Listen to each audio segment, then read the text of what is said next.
Welcome everybody to Good Vibes Presents Solutions with me, Aleakwe, and my special guest, Natalie Freeman. Hi, from Re13 and 13 Rhythms. Welcome. Thank you. Please tell us about yourself. Okay, gosh, my favourite flavour ice cream is strawberry cheesecake, Haagen-Dazs, but you know, we're not talking about that.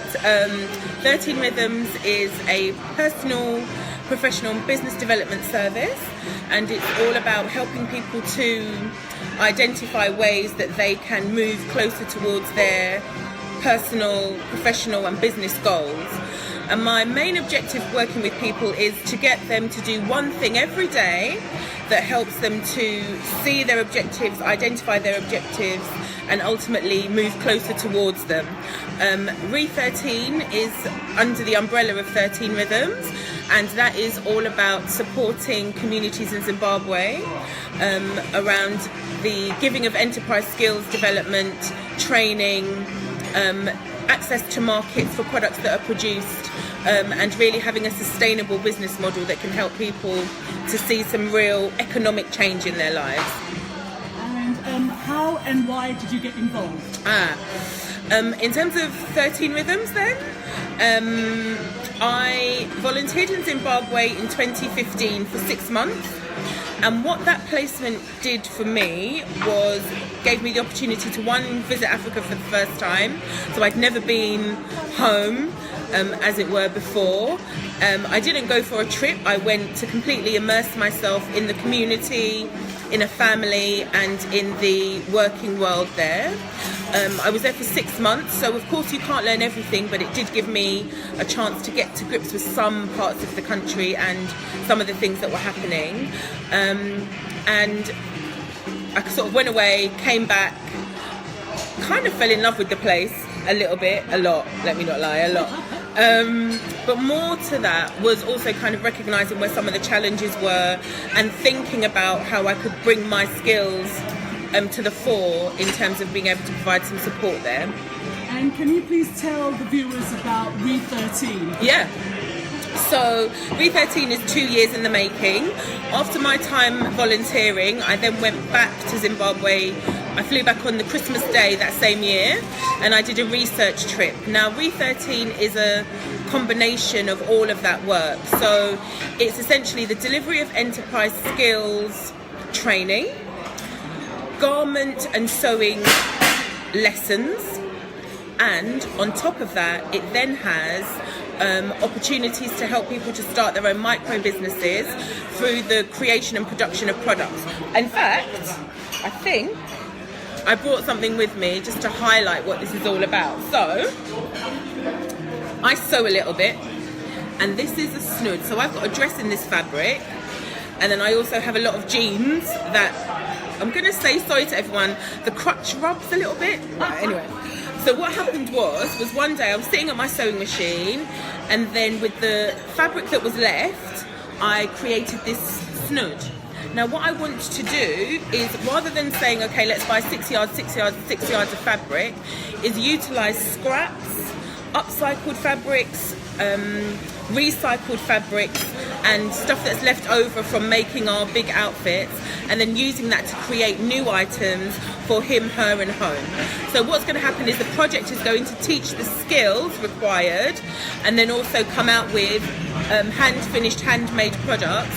So all of these people are starting their own businesses. That's really a long way around kind of getting to the point there. And what's it called? What do you aim to achieve? What are the reasons behind it? What I'd like to achieve is for people who go through the project to be economically active. So Zimbabwe, depending on the research that you look at, is anywhere between 85 to 95% unemployment rate. There is no social support system. There's no social, what do you call it? Well, there's no welfare state. There is, if you send your child to school, you pay for your children to go to school, you pay for your medical care at source. So if you don't have money, there's literally a way of not living. It's not like in the UK.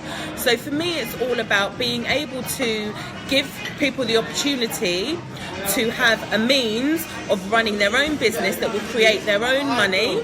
And my role is to be a conduit between the items that are produced and then the access to new markets in the UK, across Zimbabwe, and then in other parts of Africa, the US as well.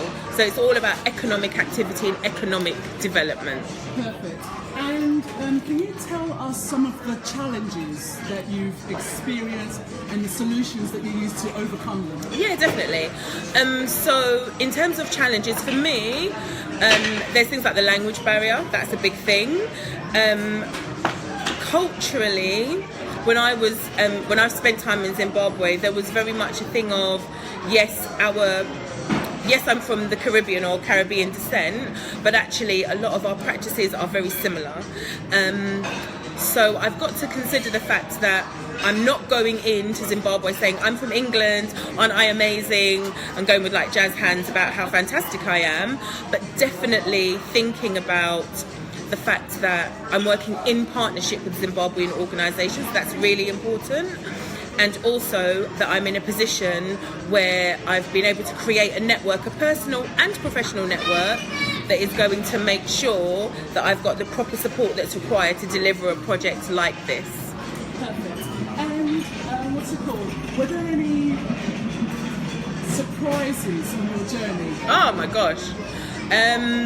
I think one of the things that were quite surprising for me was, so I had a time one day, I was at the hospital. When I went, I was on a hospital placement, and we were working around sexual health projects, and a lady asked me for the time in Shona, and I said to her, I'm really sorry, I don't understand Shona.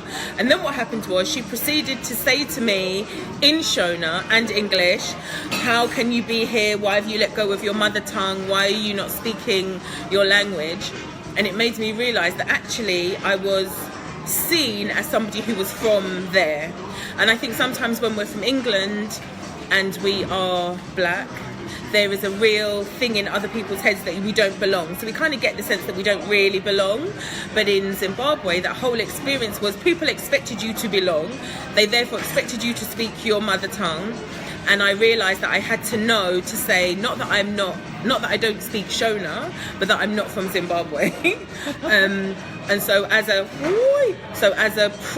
challenge, that was definitely something that I had to kind of realise. I had to adjust the things that I said to make sure that people understood that I look like I'm from there, which made me ecstatically happy all the time when that happened.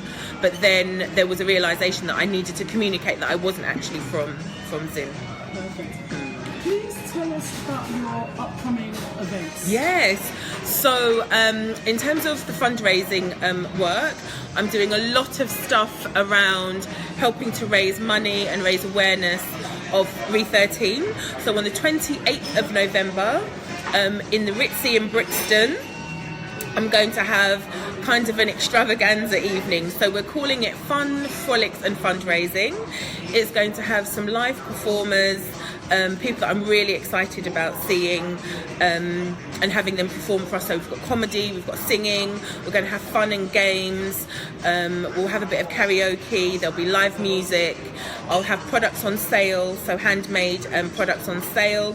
So it's going to be a really fun-filled night. Also there'll be, I don't know if you remember, maybe your viewers might be a little bit too young, but when Bruce Forsyth had his game of, I think it was, not play your cards right, one of those, and you had to turn the cards over, it was a whole thing. So lots of games, lots of challenges, and just really putting the fun into fundraising, because I think that's important, that people kind of feel that they're getting something out of giving their money.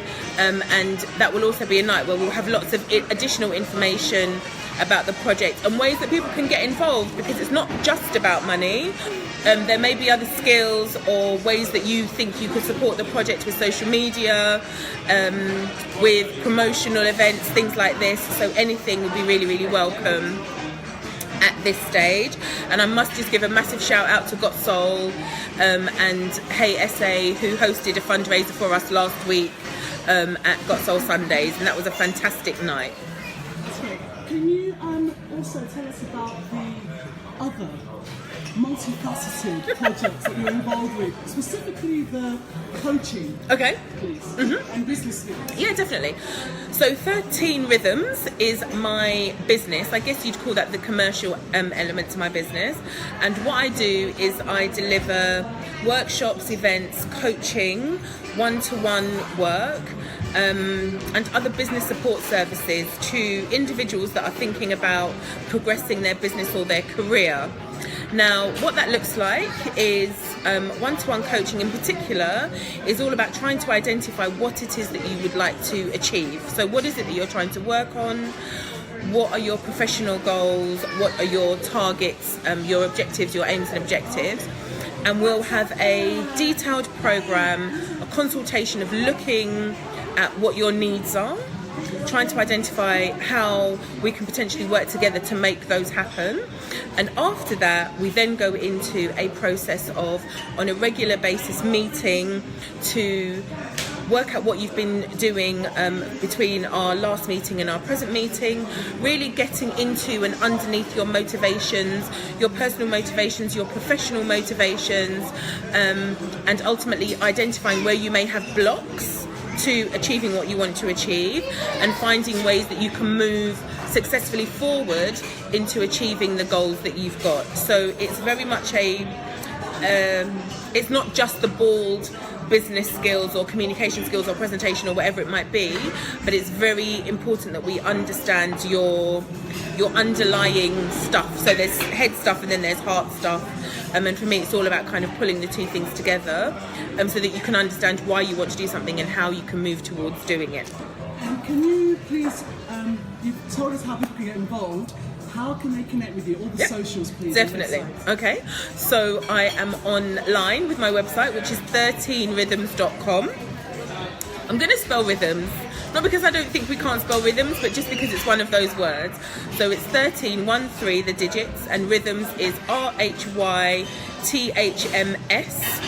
On social media, Facebook, Instagram, and Twitter, I'm on at 13 Rhythms. So again, 1-3 Rhythms. Our crowdfunder, which is live, so please check it out. There's loads of information there about the project.